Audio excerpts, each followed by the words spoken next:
आजची गोष्ट आहे काळ्या तलवारीचा शाप। 17व्या शतकात महाराष्ट्राच्या इतिहासात एक घटना घडली जिचा उल्लेख कोणत्याही ग्रंथात मिळत नाही।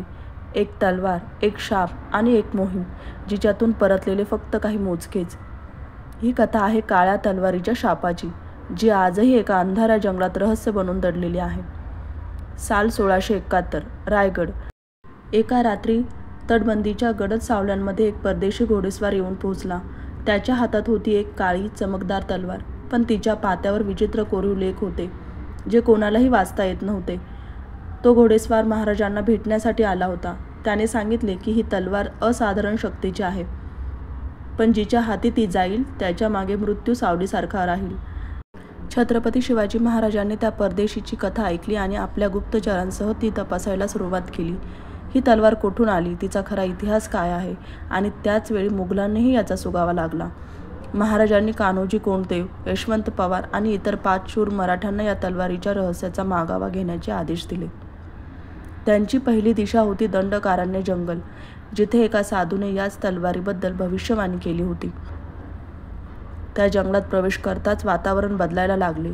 झाडांवर गिधाडे अस्वस्थ झाली, वारा एकदम शांत झाला आणि अचानक एका झाडामागून एक माणूस रक्तबंबाळ अवस्थेत बाहेर पडला।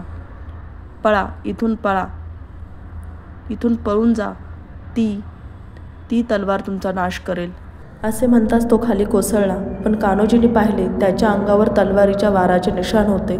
मग हल्ला कोणी केला? अखेर जंगलाच्या खोल भागात त्यांना एक पुरातन दगडी मंदिर सापडले, जिथे तलवारीचा खरा इतिहास कोरलेला होता। ही तलवार बनवली गेली होती एका अजिंक्य योद्ध्यासाठी, पण ज्याच्याही हाती ती जाईल तो स्वतःच्या नशिबाचा मालक राहणार नाही। ते वाचत असतानाच अचानक झाडांच्या सावल्यांमधून काही आकृत्या बाहेर आल्या। मुघल सरदार अबुल खैर खान आणि त्याचे 20 सैनिक मराठ्यांना घेरत होते।